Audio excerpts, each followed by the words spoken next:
বন্ধুর লাশ নিয়ে অ্যাম্বুলেন্সে করে তার গ্রামের বাড়ি যাচ্ছি।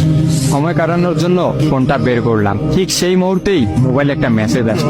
আমার সামনেই আমার প্রিয় বন্ধুটি কফিনের মধ্যে লাশ হয়ে পড়ে আছে। মেসেজ করেছে আমার সেই মৃত ফ্রেন্ডের গার্লফ্রেন্ড অবন্তী। আমি মেসেজগুলো পড়া শুরু করলাম। ফাহাদ, আমাকে মাফ করে দিও। আমি যেই বাবার চোখের দিকে তাকিয়ে কখনো কথা বলতে পারিনি, সেই বাবা যখন অসহায়ের মতো আমার সামনে দুই হাত জোরে কান্না শুরু করতে লাগলো, তখন সেই বাবার ভালোবাসার কাছে আমাদের ভালোবাসা হার মেনে গেল। তাই আজ 11 দিন ধরে আমি অন্য মানুষের স্ত্রী। তোমাকে কথা দিয়েছিলাম জীবনের শেষ সময় পর্যন্ত তোমার সঙ্গে থাকবো। আমার সব সময় ভয় হতো যে তুমি আমাকে কষ্ট দেবে, হয়তো আমাকে ছেড়ে অন্য কাউকে বিয়ে করবে। অথচ দেখো, আমি তোমাকে কষ্ট দিলাম, আমি তোমাকে রেখে অন্য পুরুষকে বিয়ে করে ফেললাম।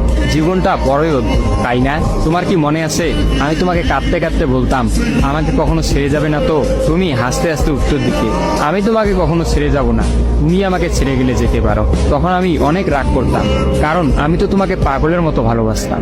তুমি নেই এরকম কোনো পৃথিবী আমি কল্পনাও করতে পারতাম না। অথচ দেখো, আজ অন্য কেউ হচ্ছে আমার স্বামী। রোজ তার সাথে আমাকে ঘুমাতে হয়, ঘুম থেকে উঠে তার মুখটাই আমাকে দেখতে। মানুষের জীবন এমন কেন যে যাকে চায় যদি তাকে পায়? প্রকৃতি তাতে কি এমন আসে যায়? কেনই বা প্রকৃতি তাদেরকে কাঁদায়? হুট করেই সবকিছু হয়ে গেছিল, তাই আমি ইচ্ছে করেই তোমার সাথে যোগাযোগ বন্ধ করতেই আমার নাম্বারটা বন্ধ করলাম। বিয়ের দিন ভাইয়ের ফোন হাতে নিয়ে আমার ফেসবুক আইডিটাও ডিলিট করে দিলাম। তুমি অনেক কষ্ট পেয়েছো আমি জানি, যার সঙ্গে সারা জীবন কাটাবো ভেবেছিলাম তাকেই শেষমেশ কষ্ট দিলাম। আমার পরিবারের সবাই খুশি, আমার স্বামীটা অনেক ভালো, এখন পর্যন্ত যা ব্যবহার করেছে আমার ভালোই লেগেছে। তবে ভবিষ্যতে কি হবে জানি না। তোমার কি আমার সেই প্রথম দেখা হওয়ার কথা মনে আছে? তবে সেটাই যে প্রথম দেখার, সেটাই যে শেষ দেখা হবে, এটা কখনোই ভাবতে পারি। আসলে মানুষের চিন্তার বাইরে যে কত কিছুই ঘটে, তাই না? সেদিন আমি তোমার সাথে 3 ঘন্টা ছিলাম, কিন্তু সেই 3 ঘন্টায় কেউ কাউকে স্পর্শও করিনি। কিন্তু তুমি যখন আমাকে তোমার রিক্সায় তুলে নিতে তোমার হাতটা বাড়িয়ে দিলে, তখন আমি তোমার হাতটা প্রথম স্পর্শ করেছিলাম। বিশ্বাস করো, সেদিন আমার কিছুতেই তোমার হাতটা ছাড়তে ইচ্ছা করছিল না। তোমার ঘরে আমার জন্য কিনে রাখা শাড়িগুলো নিশ্চয়ই এখনো আছে। আচ্ছা, আমি তো এখন আর তোমার নই, ওই শাড়িগুলোকে আমি পাবো? তোমার তো যখনই কোনো শাড়ি পছন্দ হতো তুমি কিনে রেখে দিতে, আমি বলতাম বিয়ের পর সবগুলো একসঙ্গে নেব। দেখো, আজ আমি বিবাহিত, কিন্তু আমার স্বামী তুমি নও।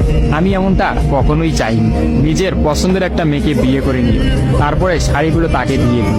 মেয়েরা শাড়ি কতটা পছন্দ করে তা কি তুমি জানো? যদি না জেনে থাকো তাহলে বিয়ের পর তোমার বউকে দিয়ে উপলব্ধি করে নিও। তোমার সাথে আমার অনলাইনে পরিচয়, তাই চিন্তা করেছি কোনোদিনও বেঁচে থাকতে আর অনলাইনে যাব না। আমার নাম্বারটাও বন্ধ করে দিয়েছি। আজকের পর থেকে আমাদের আর কোনোদিন কথা হবে না। তোমার কাছে একটা অনুরোধ, যদি চলার পথে আমাদের কোনোদিন দেখা হয়ে যায় তাহলে প্লিজ তুমি অচেনা হয়ে চলে যেও। নিজের যত্ন নিও আর জীবনটা গুছিয়ে নিও। জীবন তো একটাই, ভালো থেকো। কিন্তু আমি ভালো নেই, ইতি তোমার ওই অবন্তী। সবগুলো মেসেজ একত্রে পড়লাম। আমার সামনে চিরনিদ্রায় শুয়ে আছে ফাহাদ। অবন্তী পরপর 5 দিন অনলাইনে আসেনি এবং ফাহাদের সাথে কোনো যোগাযোগ করেনি। তখন এক রাতে অফিস থেকে ফিরে ফাহাদ রাগ করে তার ফোনটা আসার গিয়ে কিনে ফেলে। ভাঙা মোবাইল আর ঠিক করা হলো না। ফাহাদ তার সিমটা আমার ফোনে ইনস্টল করে। জরুরি কোনো কল এলেই একমাত্র ফাহাদকে দিতাম। আর ফাহাদ রাগ করে বলল, যতদিন না পর্যন্ত অবন্তী আমাকে SMS করে ততদিন পর্যন্ত আমি আর নতুন ফোন কিনবো না। মোবাইল ভাঙার 2 দিন পরেই ফাহাদের প্রচন্ড জ্বর আসে। একদিনের মধ্যেই ফাহাদকে হাসপাতালের মধ্যে ভর্তি করলাম। ডাক্তার পরীক্ষা নিরীক্ষা করে বলল ফাহাদের ডেঙ্গু জ্বর হয়েছে। তবে চিন্তার কোনো কারণ নেই, ডাক্তারের কথা বিশ্বাস করেছিলাম। কিন্তু ডাক্তার তো সবকিছুর খবর জানেন না, যিনি জানেন তিনি হচ্ছেন সৃষ্টিকর্তা।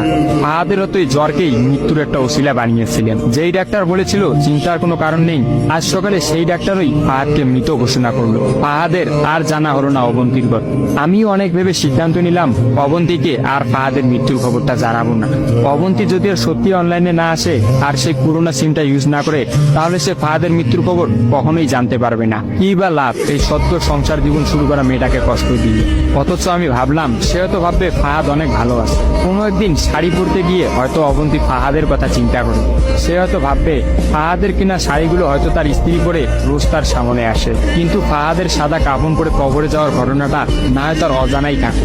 আমি ফাহাদের নাম্বার থেকে অবন্তীর ফোনে একটা মেসেজ দিলাম, আমার জন্য ভেবো না, স্বামীর সাথে নিজেকে মানিয়ে নেওয়ার চেষ্টা করো। বিবাহ বন্ধন জীবনের সবচেয়ে বড় একটা বন্ধন, ভালো থেকো আর স্বামীকে ভালোবেসো। অবন্তী রিপ্লাই দিল, এত সহজে ক্ষমা করে দেওয়ার জন্য অনেক ধন্যবাদ, আর মেসেজ দিও না, বিদায়, চির বিদায়। আমিও মোবাইলটা পকেটে রাখলাম। রাখলাম। অ্যাম্বুলেন্স ততক্ষণে ফাহাদের বাড়ির সামনে পৌঁছে গেছে। কফিনে রাখা ফাহাদের মৃতদেহটা নেওয়ার জন্য সবাই দাঁড়িয়ে আছে। আমি ফাহাদের কফিনটা স্পর্শ করে বিড়বিড় করে বললাম, তোর সঙ্গে আর কোনোদিন একই গাড়িতে চড়ে ভ্রমণ করা হবে না। আজ তোর আর আমার একসঙ্গে ভ্রমণের শেষ দিন। বিদায় বন্ধু, চিরবিদায়।